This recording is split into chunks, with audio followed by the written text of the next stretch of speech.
رکستنا پارتیا الوحده لألمانیا الباجار بونه آهنگ که خلات کرنا خوندکارین سرکفتی ساز کرد. آهنگ به بشداربونا نزدیکی 120 کسان خوندکار مالباتین وان دوستین وان بریوچو. ده آهنگ دا 32 خوندکار کج پنج وان در چوین زانینگه بون 27 جی ورگرین بکالوریا بون هاتنا خلات کرن مجی گلک جوان خوندکارین سرکفتی دوی بولتنه دا کرن میوانین خواه. راك عندنا شمات راكب وعندنا تجمر راكب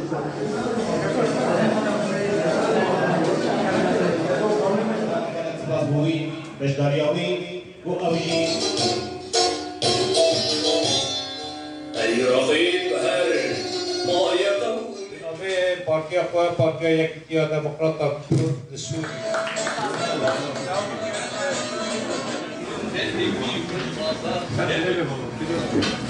هوزانم خلق عقيلة ما جند بعدينا يرو الباجار بونه ما بارتيك كتب شكل جبو أبيتوا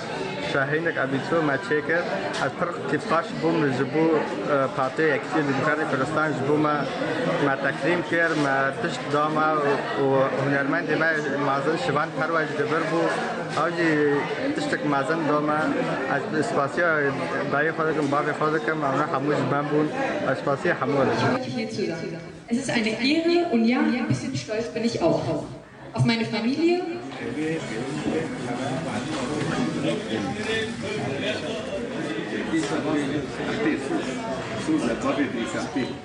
اس بسار ازاد عالمه بصاله بكالوريا خلاص كر از كيف خوش يرامل بونينا السوز دم انه امامي خل اوروبا بيشخن وام بلاتي خو جبيرناكن وام زماني خو جبيرناكن أبيا راستي هبياك عليك مزن وشانازي وي يلي كرد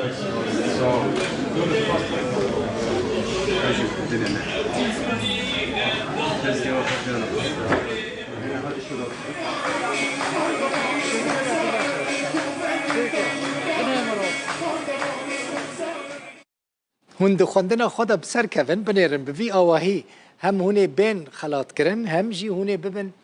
میوان تلویزیون روداو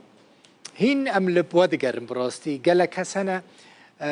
يعني ما هن مجال نديت يكو أموان بكن ميفاني خو بهتر ما جراني دا ألمانيا جوالاتين دنجي قال لك كتشو خورتين ما ده بكالوريا ده بسركتن يكم بركتن أمي وانجي بدوري بكن ميفاني في بلتنا خو